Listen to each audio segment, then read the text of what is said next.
Hi, my name is Morgane, and I'm the owner of the Sena 2, a commercial fishing boat that's been operating in the Gulf of Alaska and off of British Columbian waters for many, many years. Join me as I try to bring her back to commercial fishing while exploring the North Pacific coast of Canada with my family from my base in the Salish Sea. In the Gulf of Alaska and off of British Columbian waters for many, many years. Join me as I try to bring her back to commercial fishing while exploring the North Pacific coast of Canada with my family from my base in the Salish Sea.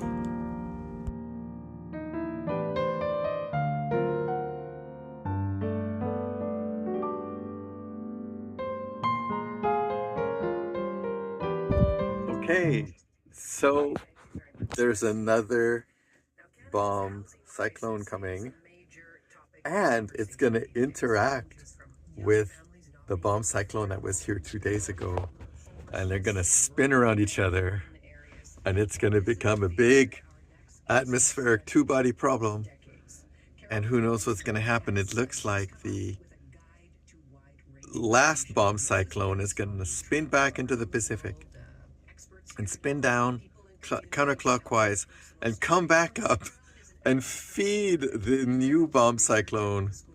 Oh my goodness. Now this cyclone's not as strong, and so it's not as big a deal. I think I need to move Sena. I'm too far from shore now. Or I'm too far from shore. I'll rephrase that. I'm too close to another boat. I need to move the boat, so I'm going to move upwind. Well, future upwind. Probably tonight. Maybe tomorrow morning. I'll see. I'll see what my calendar says. But for now, I'm going to head off to shore. I have an appointment with Skipper Otto and the people there. I'm picking up some fish. Skipper Otto is a direct-to-table fish seller, and they only buy fish from independent fishers.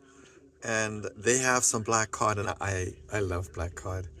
And it's very rare to get black cod because apparently almost all the black cod that's caught in BC is caught by monopoly holders that hold all the licenses, according to the fishers. And so it's a rare treat to when Skipper Otto has some cod. So I'm getting some cod, and I'm getting some mussels.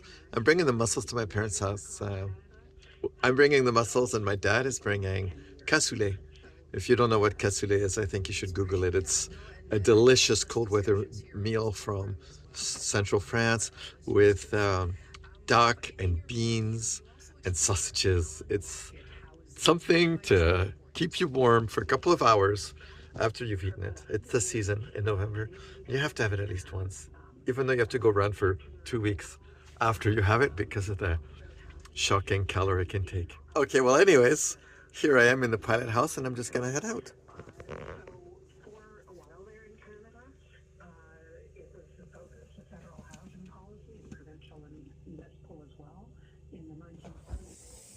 Ils ont été hors de l'eau longtemps? Ben, je sais pas, ils étaient hors de l'eau déjà quand je les ai eus, je pense, oui.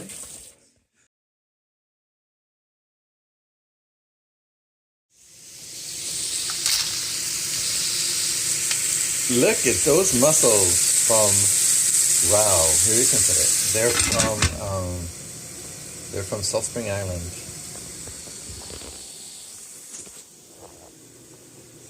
This is my dad. Dad, his real name is Papa. Papa.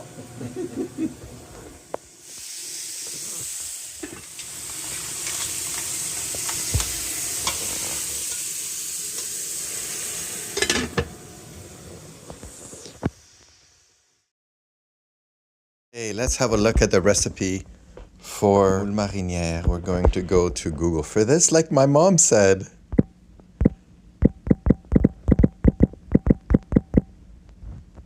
And here on Google, what do we see? Ricardo, which is a site I use a lot. Like, you can get it in French, in English, on Wiki, but I'm going to go to Radio-Canada, our nationally funded television and radio network in Canada. So, Moules Marinière takes 10 minutes to cook, 10 minutes to prepare. And this is for 2 portions. It's 2 pounds. What you saw in the video that I made is 3 pounds of Moules Marinière. And of course, this is in French. I encourage you to Google for the recipe in English, but come on. Une leçon de français, c'est bon pour tout le monde. Right? You gotta get your French lesson. When better to get your French lesson than right now watching boating videos? Alors, Moules Marinière, Mussels Marinière. Laver et tirer les moules et jeter celles qui ne se referment pas au toucher et celles qui sont cassées. Clean and segregate the mussels. Throw away those that don't close themselves when you tap on them and those that are cracked open. Dans une grande casserole, faire fondre le beurre et faire suer les échalotes. Environ 1 minute. So basically, cook the shallots for about a minute in a big casserole or a big Le Creuset. Dutch oven works really well. Ajoutez le vin blanc amené à ébullition. Add the white wine and bring to a boil. Dès le premier bouillon, ajoutez les moules et couvrez. As soon as the first boiling happens, throw the mussels into the pot. Faire cuire à feu élevé environ 5 minutes et jusqu'à ce que toutes les moules soient ouvertes, voire not. Cook at high heat for about 5 minutes until all of the mussels are open. Mettez les moules dans le plat de service. Ajoutez les cubes de beurre froid et le persil et émulsionnez à l'aide d'un fouet. Put the mussels into your presentation dish, and then in the pot add the butter cubes, which are cold butter, not warm butter, and the parsley, and turn into an emulsion with the help of a whisk or, a slotted spoon or whatever. Rectifiez l'assaisonnement du jus de cuisson, puis versez sur les moules. Servez aussitôt. Season to taste the cooking juices and pour them over the mussels. Serve immediately. Note de fin, si vous désirez doubler la recette, il est important de cuire en 2 fois la quantité de moules. So basically, the timing on the mussels is based on the 2 pounds. My dad would say, you cook the mussels until they're ready to eat. Then that it's obvious. But then again, my dad grew up in a maritime region of France, in Bretagne, and seafood and crustaceans were his, daily life. So he, for him, it's all by instinct. Anyways, cette recette peut être appliquée aux mollusques de votre choix, palourdes, couteaux de mer, coques, mactres de symptômes. Seul le temps de cuisson changera selon le mollusque choisi. This recipe can be used for all kinds of mollusks. Shellfish, mollusk is shellfish. And I'm sorry, I don't know what they're called in English, but basically clams and the long things and the pointy things that look like hats and bigorneaux and all the things. This is a great recipe. Okay, enough.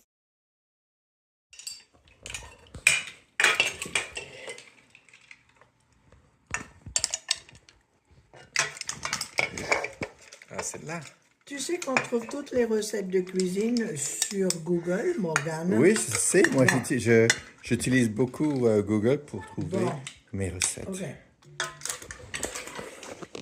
Et pour si tu recherches des recettes françaises, je te recommande Marmite. Okay, so let's have a look at the weather forecast for the next little while. Here we are, Thursday. I'm going to zoom out a little bit. Here's what's out there. Up here, this 985 millibar low, which is pretty low still. That's the big storm that hit us. It circled, it hit Vancouver Island. It stayed here for a while, and then it spun around, and it went here. What's kind of neat is if you look, it's going to keep on going. It's going to spin back around. And you see this 994 low here? Check out what it does. So you'll see that they both start to interfere with each other and move towards each other.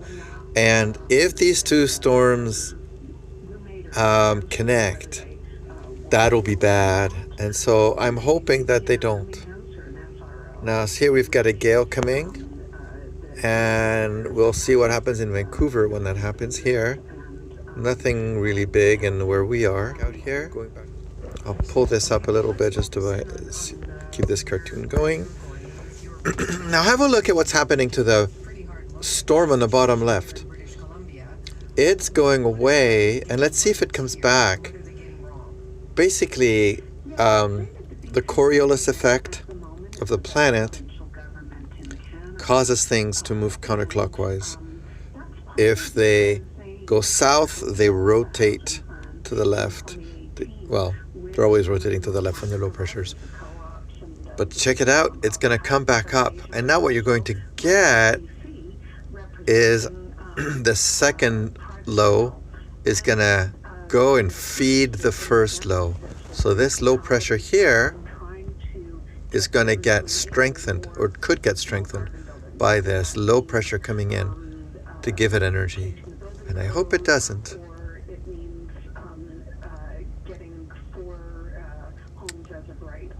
996 millibar low, that's not such a big deal. But you still see it's going to have energy. And then I go back here now, and I'm just going to take a look around Vancouver where I am. I'm like around here right now, somewhere around here. And let's look at the forecast for this area.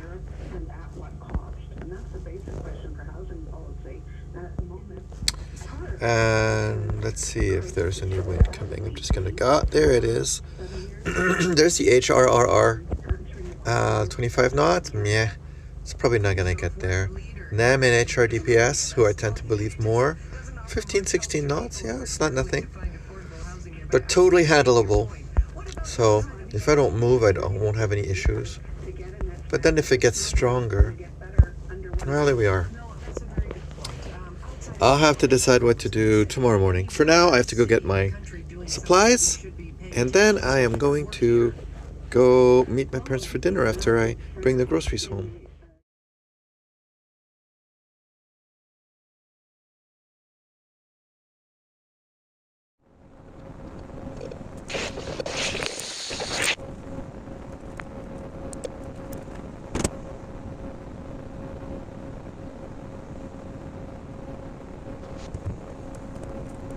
Okay, well, the second bomb cyclone is here. Came up kind of out of nowhere. I mean, we knew it was coming, but it was not blowy, and then it was blowy. And now here we are, the wind's picking up. It came in with a big, kind of little bit of a big bang. But we can now, now here at Sena. In the morning, I let's see, I don't know, this is like a knot wind or something like this. Nothing to worry about. Offshore, it's 60 knots. In the market. That's more wind, but here it's only 8 knots right now. It's gonna apparently keep on climbing till noon. The forecast calls for 15 to 25 knots, that window, depending on whose model I trust. But if I use the models that I have got good experience with, which is the NAM and the HRDPRS, then I should see, yeah, above 15 and below 25. So I'm feeling safe and ready, and I'm just going to work all day while this is happening. Okay, if anything happens, I'll try to capture it. So, that wind, right? It's not all bad. It does a lot of good things. For example, one day I'll have a great big strong anchor, and a 20 knot or 30 knot wind won't face me at all, but that's not today. And there are advantages to stronger winds. For example, it's a very rare day that my wind turbine is generating power, and you can see, okay, right now it's only 0.2 amps at 24 volts times 3 wires. So that's, actually I should put it more right in the middle too, like that. It needs to be in the middle. This is a clamp anemometer. It needs to be right in the middle of the field and perpendicular to it to really measure. But when a gust comes through, it goes up to about a half an amp. Half an amp times 3 is 1.5 amps. 1.5 amps from 24 volts to 25 watts. You know, it's not the end of the world. Did I get that right? 24 volts times half an amp times 3. Yeah, 1.5 times 24. So, but right now you can see there's not much wind. Oh. I've been messing around with getting my own ammeters, and I have to be honest, I haven't had the best of luck. The currents measured on my ammeters do not, and the voltages do not match my own engineering measurements when I do it independently for various brands I've had, and it's kind of irritating. It might be that I have lots of line loss, and it might be telling the truth, but still, I would prefer reliable, high-quality instruments, but I'm gonna have to pay for those, and it's not happening today yet. Today, I'm still prototyping this boat, you know, doing things to figure out where I'm going to install my components.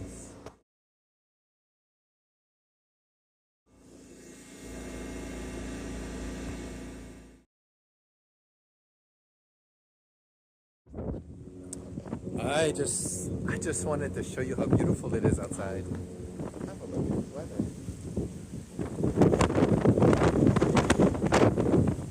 Isn't it gorgeous? What a beautiful sunny day. Windy, cloudy at the same time. Very dynamic. It's a beautiful day.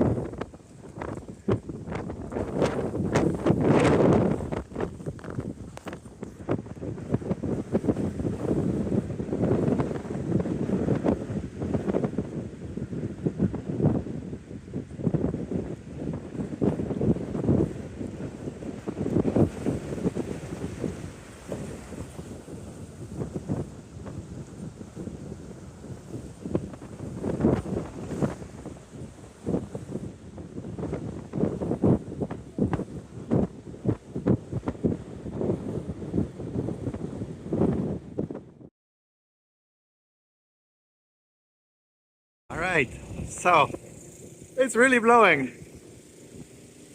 Here comes the next big gust here.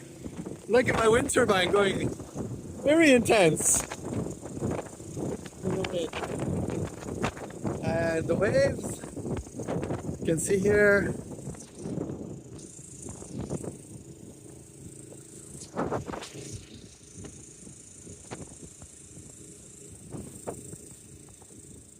And I'm using an old trick that someone taught me.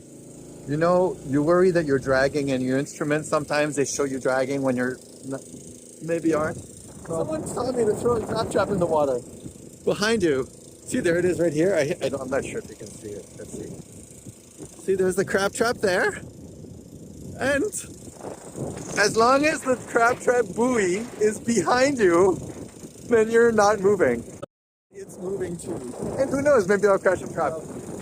You're not supposed to have crab traps here because it's considered an impediment to traffic. But you know what? I think the conditions justify the actions. Here's the wind right now.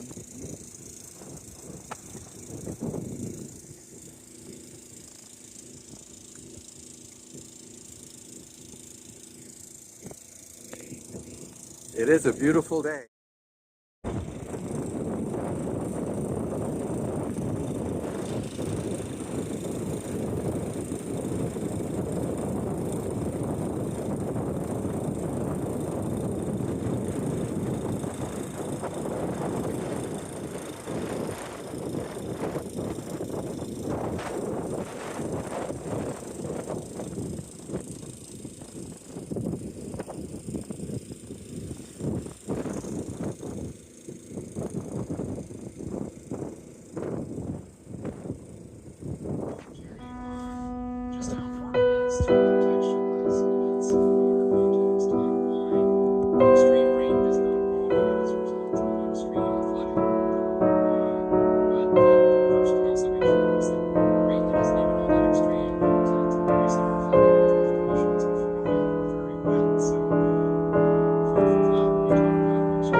So if you've made it this far in the video, I'm guessing there's something about it that you enjoy.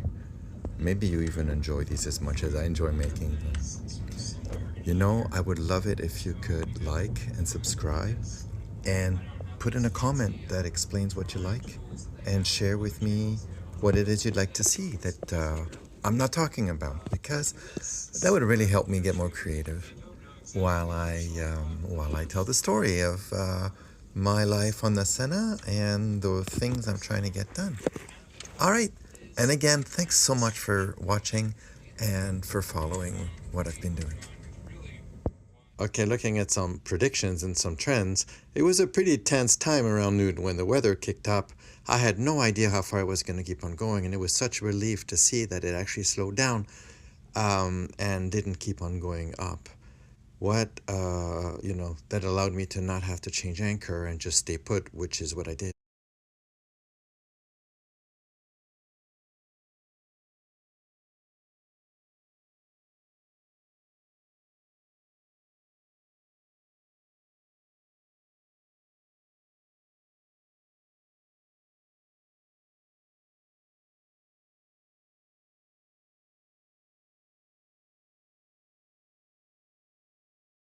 And then you can see Sena is moving around and around. And I've got the wind direction on the right that shows what's going on.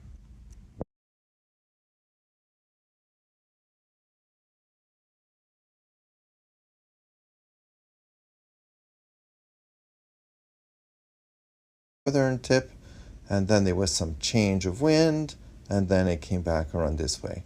So this reflects the end of the strongest wind. This movement here from this point on, which was, what time is that? That's 3 a.m. If I'm to believe that this is noon. That's right. So 3 a.m. Was the end of the strongest wind, and then it clocked to the other side, so it stopped pulling against the chain, and then it came back eventually. The outer track, what I'm looking for when I look at this is I'm looking for some of these points, maybe instead of being here, having another point here, and then another point here, and another point here, and so forth, which